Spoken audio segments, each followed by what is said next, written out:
આપણે ફાઇનલી માખણ નીકળી ગયું છે ને હવે આપણે લાડવા કરવાનું ચાલુ કરી દીધું છે માખણના.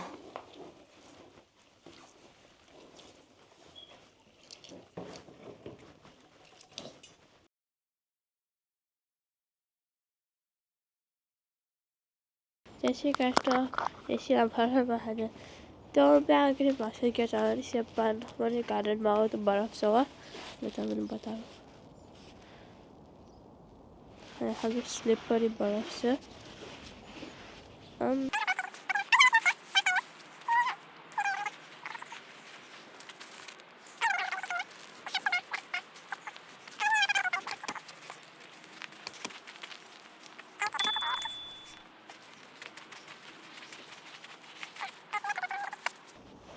यहाँ से स्विमिंग पूल.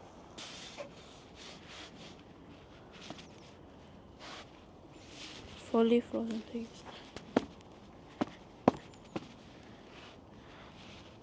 ઓ ભીખુસ. હર હર મહાદેવ, જય શ્રી કૃષ્ણ, જય શ્રી રામ. કેમ છો બધાય? તો આજે થઈ ગયું છે 5 જાન્યુઆરી અને અમારે એક દાદીમાં ઇન્ડિયામાં ઓફ થઈ ગયા હતા, તો થોડુંક વિડીયો એટલો બધી ક્રિએટર બનાવી શકાની કંઈ, તો માફ કરજો. અને નેક્સ્ટ વિડીયોમાં લાસ્ટ વિડીયોમાં અમે શાસ્ત્રીનો બર્થડે પણ હતું, તો એમાં પણ કંઈ અમે થોડુંક એને હતું કે મને કંઈક કેક લઈને ખવડાવજો, તો કેક લઈ આવ્યા હતા ગઈકાલે અને એનો વિડીયો બનાવ્યો હતો. અને ધ્યાનસિંહનો બર્થડે નેક્સ્ટ વીકના આવે છે, તો એનું ગિફ્ટ પણ મેં એડવાન્સ લઈ આવીને મૂકી રાખ્યું હતું. તો આજે ગઈકાલે અમે બર્થડે વ્લોગમાં એને સરપ્રાઈઝ પણ કરી દીધું છે. તો વિડીયો જોયો હોય નહીં તો ખાસ ગઈકાલના વિડીયોમાં જોઈ લેજો. અને આજે છે 5 તારીખ. 5 તારીખની શરૂઆતમાં એકદમ સોલિડ તડકો બહાર આવી ગયો છે. જોઈ શકો છો મારા ફેસ ઉપર કેટલો એનો પ્રકાશ પડે છે ઘરની અંદરથી. અને એકદમ મસ્ત રીતે જો છે. અને બારે તમને જો બતાવીશ, ગઈકાલે થોડુંક સ્નો રાતના પડ્યો હતો, અરાઉન્ડ 11:30 વાગે રાતના. Tonight was coming. So અને અત્યારે જો તમને બતાવું બહાર જઈને, તો આવી ગયા બહાર અને દેખો આવતાની જ કબૂતર ફફડાટી કરવા માંડ્યા, કેમ કે એમને ખબર કે હું કંઈ લઈને આવ્યો છું એમના માટે.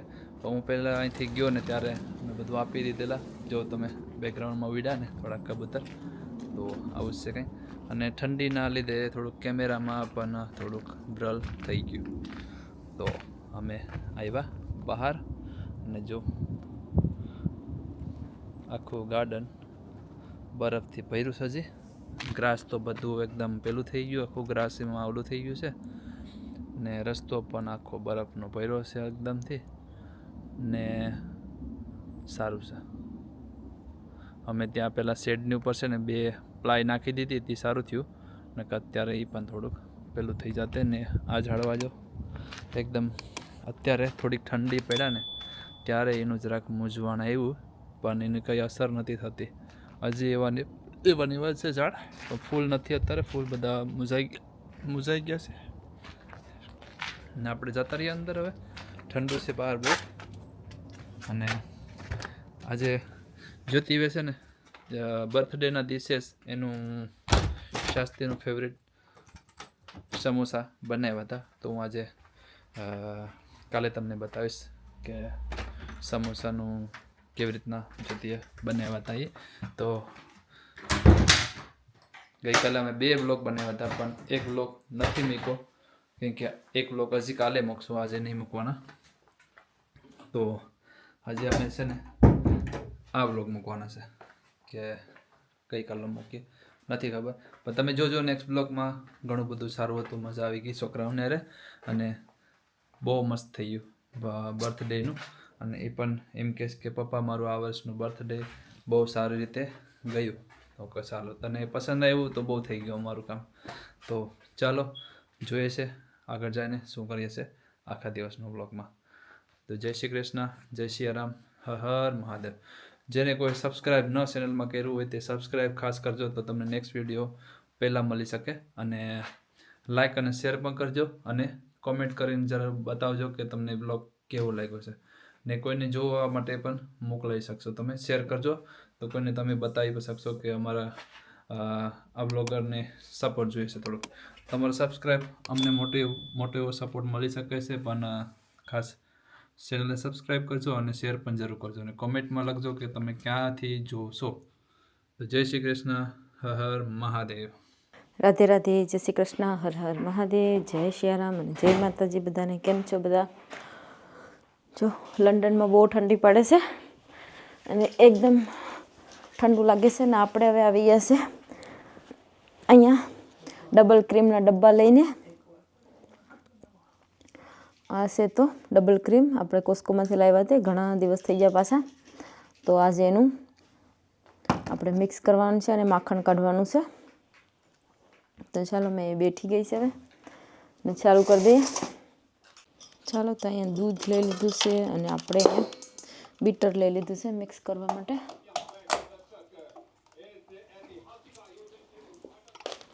તો ચાલુ કરી દઈએ. પહેલાં આપણે બીટર રેડી કરી દઈએ અને પછી દૂધ નાખીએ.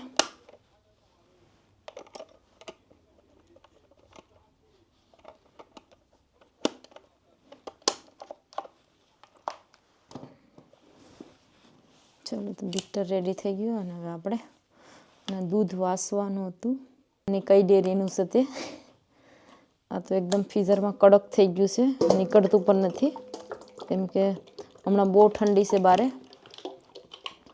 તો ફ્રીઝરમાં પણ થોડુંક ટેમ્પરેચર વધી જાય એટલા માટે એકદમ ઠંડુ થઈ ગયું છે.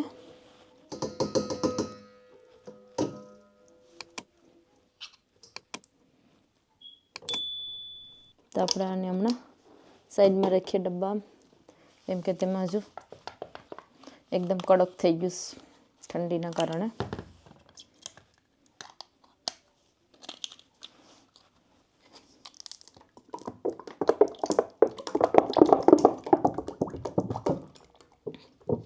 તો આપણે અહીંયા 2 ડબ્બા નાખ્યા અને બીજું 1 નાખીશું, એટલે 3 ડબ્બાનું માખણ કાઢવાનું છે ને એકદમ કડક થઈ ગયું છે.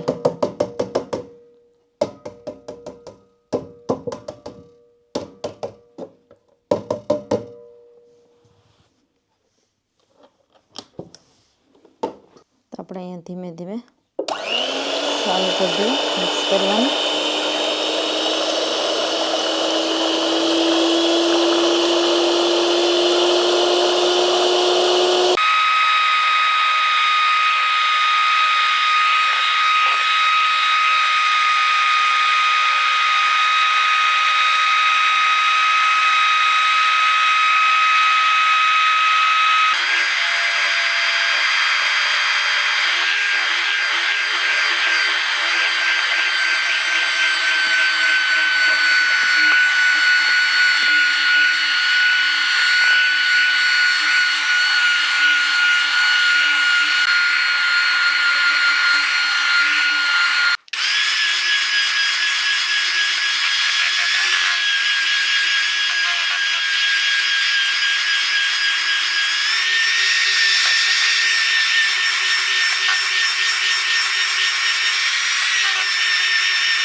આપણે ફાઇનલી માખણ નીકળી ગયું છે ને હવે આપણે લાડવા કરવાનું ચાલુ કરી દીધું છે માખણના.